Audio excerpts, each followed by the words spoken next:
Hello dears, എല്ലാവർക്കും സുഗമോ ദേവി പുത്തൻ വിശേഷങ്ങളിലേക്ക് സ്വാഗതം. അപ്പം നമ്മളൊക്കെ ഞെട്ടിക്കുന്നൊരു എന്താ പറയുക ഒരു പുതിയൊരു അപ്ഡേറ്റ് ആയിട്ട് ഇപ്പോൾ വന്നിരിക്കുന്നത്. ദേവി അവസാന നിമിഷത്തിൽ ദേവി മാറുന്നു, ഇനി പുതിയ ദേവി ആയിരിക്കും എന്നുള്ളൊരു വാർത്ത കേട്ടോ.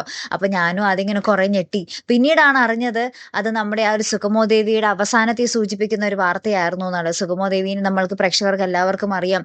എന്താ പറയുക, ഫെബ്രുവരി 3 മുതൽ പുതിയ പരമ്പര ആരംഭിക്കുകയാണ്. അപ്പം അത്രയും നാളെ നമ്മുടെ സുഗമോ ദേവി ഉണ്ടാകുകയുള്ളൂ. അപ്പോൾ ഏകദേശം ക്ലൈമാക്സിനുള്ള ഒരു എന്താ പറയുക തട്ടിക്കൂട്ടലൊക്കെ ആയിട്ടുണ്ട്. എല്ലാവരും ഭയങ്കര ഹാപ്പിയായി. ഇനി നമ്മുടെ പ്രകാശിന്റെ കാര്യത്തിൽ നമ്മുടെ ബലരാമൻ എന്ത് തീരുമാനമെടുക്കും, പ്രകാശിനെ എന്താ പറയുക കൊലപ്പെടുത്തുന്ന ആ ഒരു ദൃശ്യങ്ങളും തന്നെ ആയിരിക്കാം. പിന്നീട് നമ്മുടെ ചന്ദ്രോത്ത് തറവാടും നമ്മുടെ ബലരാമന്റെ വീടും തമ്മിൽ ഒരുമിക്കുന്ന ആ ഒരു നിമിഷങ്ങളും തന്നെ ആയിരിക്കും കേട്ടോ ഇനി വരുന്ന ഒരു എപ്പിസോഡുകളിൽ നമുക്ക് കാണുവാൻ സാധിക്കുന്നത്. പിന്നെ പോരാത്തതിന് നമ്മുടെ ഗിരീഷ് മാഷിന്റെയും നമ്മുടെ രചനയുടെയും വിവാഹം, പിന്നെ നമ്മുടെ ദേവിയുടെ നന്ദന്റെയും അവരുടെ വിവാഹം മര്യാദക്ക് നടത്താൻ സാധിച്ചില്ല. അവരുടെ ആ ഒരു റിസപ്ഷൻ ആഘോഷമാക്കുന്ന ഒരു നിമിഷങ്ങളൊക്കെ തന്നെ ആയിരിക്കട്ടെ വരാൻ പോകുന്നത്. അപ്പൊ ഈ ഒരു സമയത്താണ് നമ്മുടെ ദേവി പെട്ടെന്ന് മാറുന്നു എന്നുള്ളൊരു വാർത്ത നമ്മൾക്ക് പ്രേക്ഷകർക്കിടയിലേക്ക് വന്നത്. പക്ഷേ നമ്മുടെ ഫ്ലവേഴ്സ് TV ഉദ്ദേശിച്ചത് പുതിയ ദേവിയായിട്ട് ഉദ്ദേശിച്ചത് പുതിയ പരമ്പരയിലെ ആ ഒരു നായികയാട്ടോ, ആ ഒരു വീട്ടിലെ വിളക്ക് എന്ന പുതിയ പരമ്പരയിലെ നായിക. അതൊരു സർവ്വഗസിയിലൂടെ അമ്മയായി പിന്നീട് ആ ഒരു കുഞ്ഞിനെ പിരിയാൻ പറ്റാത്ത ഒരു അവസ്ഥയിലുള്ള ഒരു അമ്മയുടെ ഒരു കഥയാട്ടോ ആ ഒരു വരാൻ പോകുന്നത്. അപ്പൊ എന്തായാലും ആ ഒരു പുതിയ ദേവി, ആ ഒരു പുതിയ നായികയെ നമ്മൾ പ്രേക്ഷകർ ഏറ്റെടുക്കട്ടെ അല്ലെ. അപ്പൊ എന്തായാലും നമുക്ക് നോക്കി കാണാം. നമ്മുടെ സുഗമോ ദേവി പോലെ തന്നെ ആ ഒരു നല്ലൊരു കഥ തന്നെ ആയിരിക്കട്ടെ വരാൻ പോകുന്നത്. അപ്പൊ നമുക്ക് കാത്തിരുന്ന് തന്നെ കാണാട്ടോ. അപ്പൊ ഇതുപോലെ പ്രൊമോ റിവ്യൂസിനും എപ്പിസോഡ് റിവ്യൂസിനും ഒക്കെ നിങ്ങൾ മറക്കാതെ ചാനൽ സബ്സ്ക്രൈബ് ചെയ്യുക.